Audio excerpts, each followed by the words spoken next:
Assalamualaikum warahmatullahi wabarakatuh. Kami dari kelompok 7 akan menyampaikan hasil diskusi kami mengenai perangkat pembelajaran. Kami beranggotakan 4 orang. Yang pertama Amanda Danisa Putri, yang kedua Arzeti Yohana, yang ketiga Viviala Reza, dan keempat Insanul Fitri. Baiklah, langsung saja kepada penyampaian materi pertama, dipersilahkan. Baiklah, saya akan menyampaikan materi pertama, yaitu Kurikulum Tingkat Satuan Pendidikan atau KTSP. KTSP merupakan singkatan dari Kurikulum Tingkat Satuan Pendidikan yang dikembangkan sesuai dengan satuan pendidikan, potensi dan karakteristik sekolah atau daerah, sosial budaya masyarakat setempat, dan karakteristik peserta didik. Sekolah dan komite sekolah mengembangkan kurikulum tingkat satuan pendidikan dan silabus berdasarkan kerangka dasar kurikulum dan standar kompetensi lulusan, di bawah supervisi dinas kabupaten atau kota yang bertugas di bidang pendidikan. Yang kedua, tujuan KTSP. Yang pertama, meningkatkan mutu pendidikan melalui kemandirian dan inisiatif sekolah dalam mengembangkan kurikulum, mengelola dan memberdayakan sumber daya yang tersedia. Yang kedua, meningkatkan kepedulian warga sekolah dan masyarakat dalam pengembangan kurikulum melalui pengambilan keputusan bersama. Yang ketiga, meningkatkan kompetensi yang sehat antar satuan pendidikan tentang kualitas pendidikan yang akan dicapai.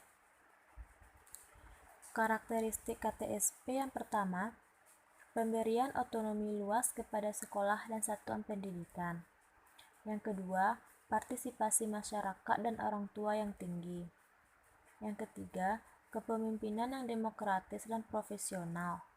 Yang keempat, tim kerja yang kompak dan transparan.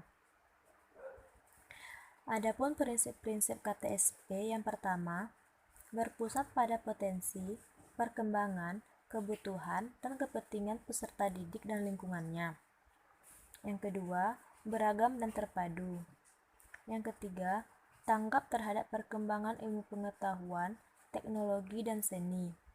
Yang keempat, relevan dengan kebutuhan kehidupan. Yang kelima, menyeluruh dan berkesinambungan.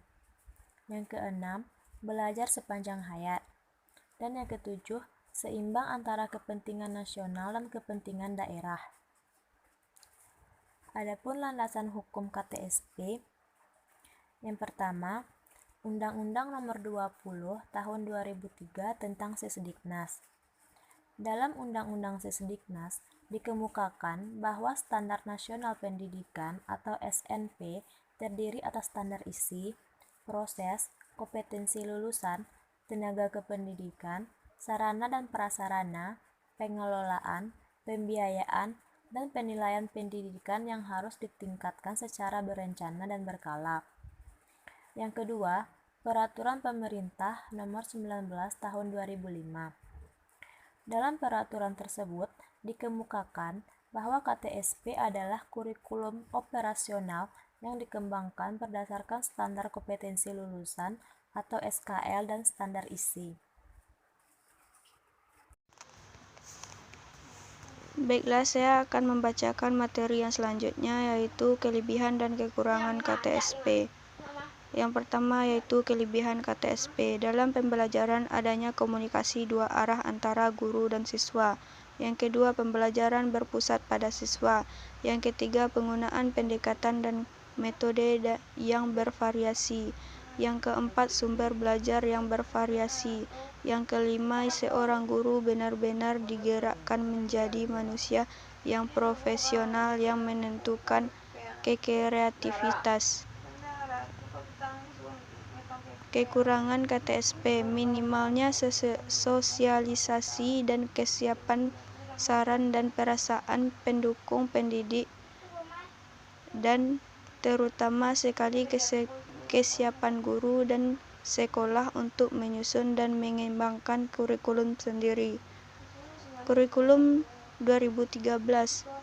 Konsep dasar pembelajaran dalam kurikulum 2013 menurut Sudjana, pembelajaran merupakan setiap upaya yang dilakukan dengan sengaja oleh pendidik, yang dapat menyebabkan peserta didik melakukan kegiatan belajar. Menurut Gulo, pembelajaran adalah untuk menciptakan sistem lingkungan yang mengoptimalkan kegiatan belajar.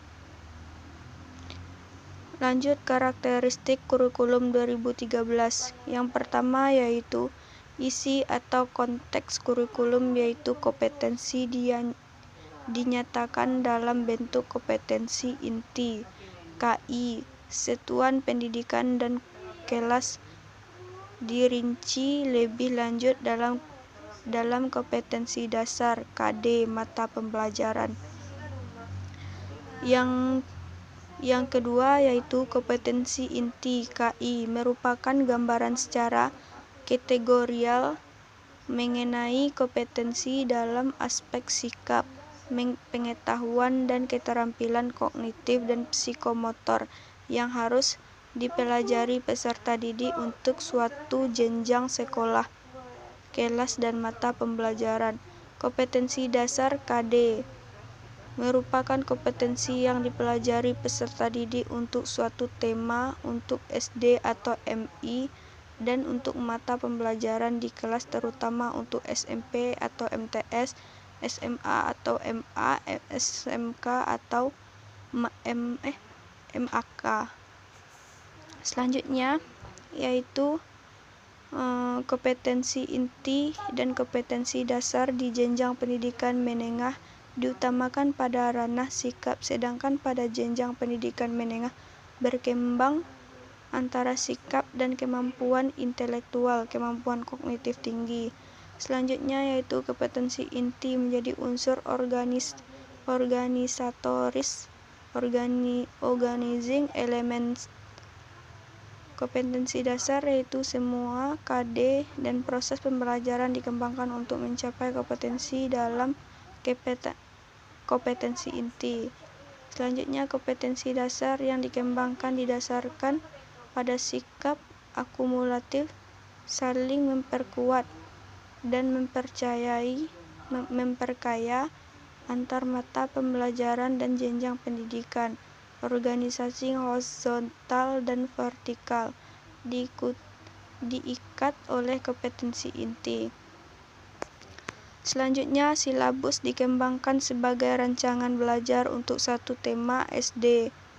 Selanjutnya, rancangan pembelajaran dikembangkan dari setiap KD yang untuk mata pembelajaran dan kelas tersebut.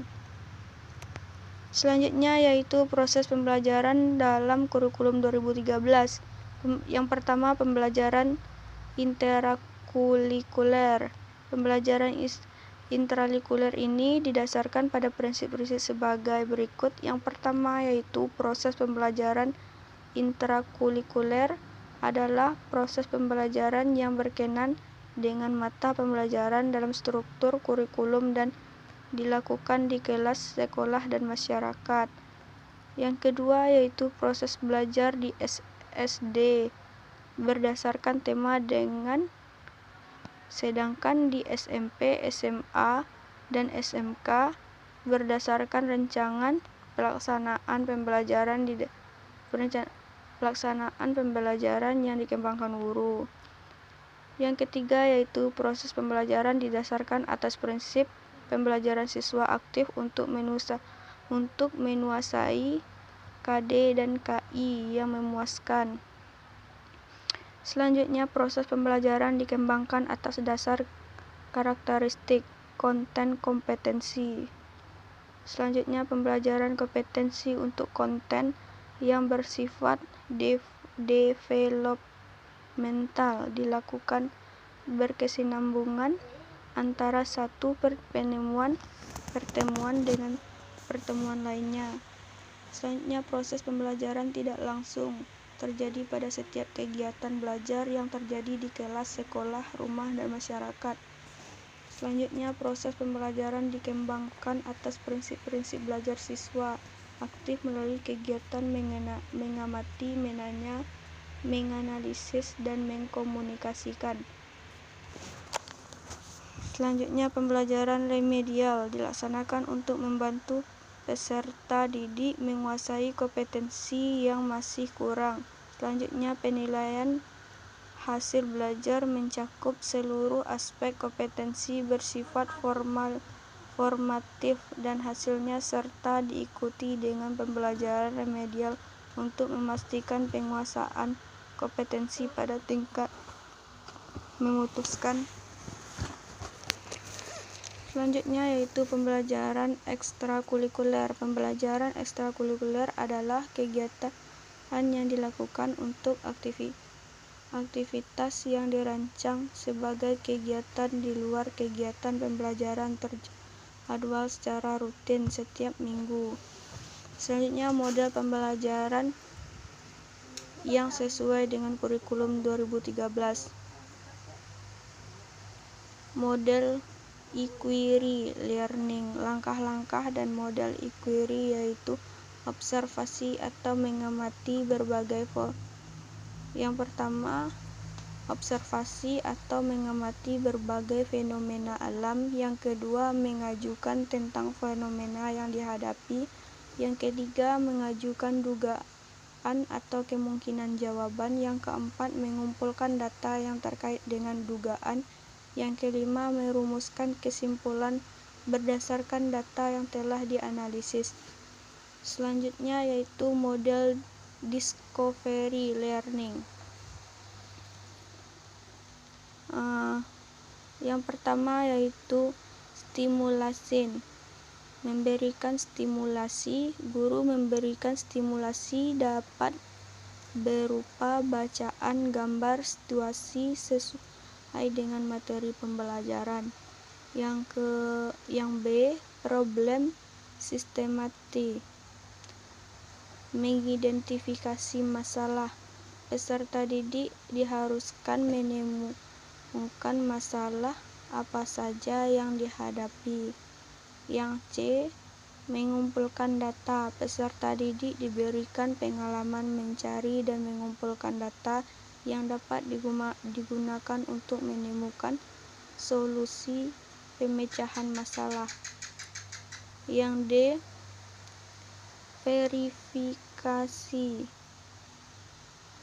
Mengarah peserta didik untuk mengecek kebenaran hasil pengelolaan data serta mengasosialisasikan sebagai menjadi suatu kesimpulan. Yang E, generalization. Menyimpulkan. Peserta didik dituntut untuk menggeneralisasikan hasil simpulnya pada suatu kejadian. Selanjutnya, problem based learning. Model ini bertujuan untuk merangsang peserta didik untuk belajar melalui berbagai permasalahan nyata. Selanjutnya, kelebihan dan kekurangan kurikulum 2013. Yang pertama, kelebihan dari kurikulum 2013 yaitu kurikulum 2013 menggunakan pendekatan yang bersifat alamiah karena berfokus dan bermuara pada hakikat peserta didik untuk mengembangkan berbagai kompetensi sesuai dengan kompetensinya masing-masing. Selanjutnya, kurikulum 2013 yang berbasis karakter dan kompetensi boleh jadi mendasari perkembangan kemampuan-kemampuan lain. Sedangkan kekurangan dari kurikulum 2013, pemerintah seolah melihat semua guru dan siswa memiliki kapasitas yang sama dalam kurikulum 2013 dan tidak ada keseimbangan antara orientasi proses pembelajaran dan hasil dalam kurikulum 2013. Baiklah, pembahasan selanjutnya mengenai rencana pelaksanaan pembelajaran atau RPP. RPP berfungsi sebagai panduan kegiatan guru dalam kegiatan pembelajaran sekaligus uraian kegiatan peserta didik yang berhubungan dengan kegiatan guru yang dimaksudkan. Rencana pelaksanaan pembelajaran dijabarkan dari silabus yang untuk mengarahkan kegiatan belajar peserta didik dalam upaya mencapai kompetensi dasar atau KD. Komponen RPP terdiri dari yang pertama identitas mata pelajaran, yang kedua kompetensi dasar, yang ketiga indikator pencapaian kompetensi, yang keempat tujuan pembelajaran, yang kelima materi pembelajaran, yang keenam model dan metode pembelajaran, dan yang ketujuh langkah-langkah kegiatan pembelajaran. Selanjutnya mengenai lembar kerja peserta didik atau LKPD.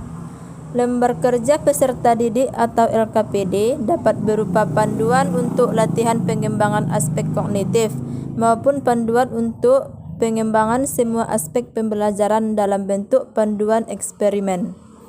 Lembar kerja peserta didik atau LKPD memuat sekumpulan kegiatan mendasar yang harus dilakukan oleh peserta didik untuk memaksimalkan pemahaman dalam upaya pembentukan kemampuan dasar sesuai indikator pencapaian hasil belajar yang harus ditempuh. Baiklah, materi selanjutnya buku peserta didik. Buku peserta didik merupakan buku panduan bagi peserta didik dalam kegiatan pembelajaran yang memuat materi ajar yang berisikan garis besar bab, kata-kata sains yang dapat dibaca pada uraian materi pelajaran. Prinsip yang diperlukan dalam penyusunan buku ajar, yang pertama relevansi. Maksudnya, keterkaitan atau berhubungan erat. Yang kedua, konsistensi. Maksudnya tetap. Yang ketiga, kecukupan. Yang artinya, secara kuantitatif, materi tersebut memadai untuk dipelajari. Adapun kriteria bahan ajar yang pertama, bahan ajar harus relevan dengan tujuan pembelajaran. Yang kedua, bahan ajar harus sesuai dengan taraf perkembangan anak. Yang ketiga, bahan yang baik ialah bahan yang berguna bagi peserta didik, baik sebagai perkembangan pengetahuannya dan keperluan bagi tugas kelak. Fungsi bahan ajar antara lain, yang pertama, membantu guru dalam kegiatan belajar mengajar. Yang kedua, membantu peserta didik dalam proses belajar. Yang ketiga, sebagai perlengkapan pembelajaran untuk mencapai tujuan pelajaran. Yang keempat, untuk menciptakan lingkungan atau suasana belajar yang kondusif.